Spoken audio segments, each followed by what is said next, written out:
একটা লড়াই হয়েছে ফেসিবাদের বিরুদ্ধে, আর একটা লড়াই হবে দুর্নীতির বিরুদ্ধে ইনশাআল্লাহ।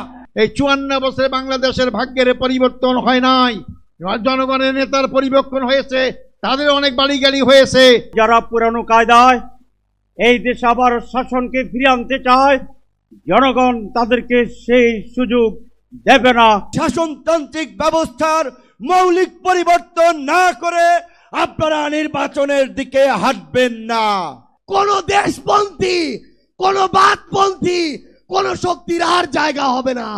দুকুল ভাঙা ঝড়ের মতো নৃত্য তুলে পায়, আয় তারুণ্য আয় আয় আয় তারুণ্য আয়, আয় তারুণ্য আয় আয় আয় তারুণ্য আয়, আয় আয় তারুণ্য আয়, আয় তারুণ্য আয় আয় আয় তারুণ্য আয়। প্রিয় উপস্থিতি, আপনাদেরকে অনুরোধ করব আজকের এই জাতীয় সমাবেশ থেকে আমাদেরকে বাংলাদেশ প্রশ্নে ঐক্যবদ্ধ হইতে হবে। দেশের স্বাধীনতা, সার্বভৌমত্ব, অখণ্ডতার প্রশ্নে, বৈষম্যহীন বাংলাদেশ বিনির্মাণ করার প্রশ্নে আমাদেরকে ঐক্যবদ্ধভাবে কাজ করে যেতে হবে। সেই লক্ষ্যে আজকে বাংলাদেশ জামাত ইসলামী যেই 7 দফা আমাদের সামনে নিয়ে এসেছে, সেই 7 দফা বাস্তবায়ন না হওয়ার আগ পর্যন্ত আমাদের কি আরেকটি বিপ্লবের ডাক দিতে হবে। আমরা কি প্রস্তুত আছি? আগামীর বিপ্লব হবে ইসলামের বিপ্লব ইনশাআল্লাহ। আগামীর বাংলাদেশ হবে ইনসাফের বাংলাদেশ।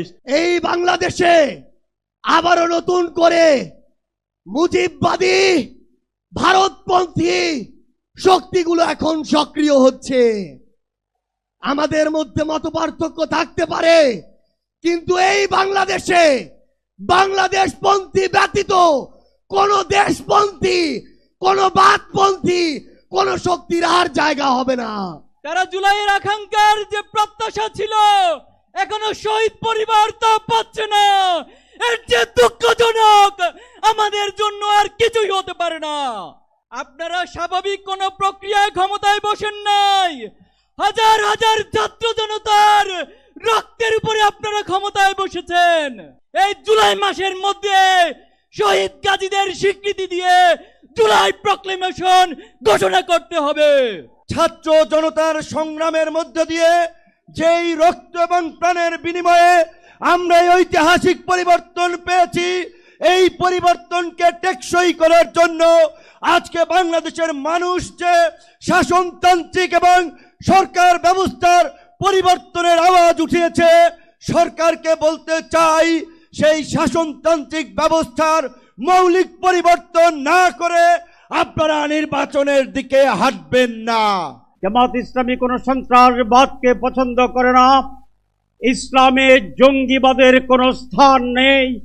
বাংলাদেশ এই জায়গায়ও কোনো জঙ্গিবাদ মাথাচাড়া দিয়ে উঠতে পারবে না, পারবে না, পারবে না। এই লড়াই সংগ্রামের মূল লক্ষ্য হচ্ছে নতুন বাংলাদেশ। 54 বছরের শাসনের যে বাংলাদেশ ছিল, 5 আগস্ট ছিল, সেই বাংলাদেশের যে পরিচালনা নেতৃত্ব, যে প্যাটার্ন, তার বিরুদ্ধেই চূড়ান্ত প্রত্যাখ্যানের বিপ্লব। আমরা নতুন বাংলাদেশ চাই। যারা পুরানো কায়দায় এই দেশে আবার শাসনকে ফিরিয়ে আনতে চায়, জনগণ তাদেরকে সেই সুযোগ দেবে না। এটা জনগণকে ভেবে দেখার জন্য আমি আহ্বান জানাচ্ছি। এই 54 বছরে বাংলাদেশের ভাগ্যের পরিবর্তন হয় নাই, জনগণের নেতার পরিবর্তন হয়েছে, তাদের অনেক বাড়ি গাড়ি হয়েছে, জনতার পরিবর্তন হয় নাই। জামাত ইসলামী তার প্রতিষ্ঠা লগ্ন থেকেই বিশ্বাস করে মানুষের তৈরি আইন দিয়ে মানুষের ভাগ্যের পরিবর্তন হয় না। যে ভাগ্যের মালিক আল্লাহ, সে আল্লাহই যে আইন দিয়েছেন এই মানুষের ভাগ্যের পরিবর্তন করতে পারে। আগামী দিনে আমাদেরকে জনগণের ভাগ্যের পরিবর্তন করতে হলে, 18 কোটি মানুষের ভাগ্যের পরিবর্তন করতে হলে 18 কোটি মানুষের সৃষ্টিকর্তা মহান রব্বুল আলামিনের আইন দ্বারাই এই ভাগ্যের পরিবর্তন সম্ভব। তা আগামী দিনে আমাদের স্লোগান হবে, আল্লাহর আইন চাই, সৎ লোকের শাসন চাই। যাদের ত্যাগ এবং কুরবানির বিনিময়ে 15.5 বছরের কঠিন অন্ধকার যুগের যাতাতলে পিষ্ট হয়ে যারা তিলে তিলে দুনিয়া থেকে নির্যাতিত হয়ে বিদায় নিয়েছেন, অপশক্তির বিরুদ্ধে প্রতিবাদ করতে গিয়ে বিদায় নিয়েছেন, যারা লড়াই করে আহত হয়েছেন, পঙ্গুত্ব বরণ করেছেন, আমরা তাদের সকলের কাছে গভীরভাবে ঋণী। মহান আল্লাহর দরবারে তৌফিক চাই, বাংলাদেশ জামাতে ইসলামীর অস্তিত্ব যতদিন থাকবে আল্লাহ যেন তাদের ঋণ পরিশোধ করার শক্তিটাও ততদিন আমাদেরকে দান করেন। একটা লড়াই হয়েছে ফ্যাসিবাদের বিরুদ্ধে, আরেকটা লড়াই হবে দুর্নীতির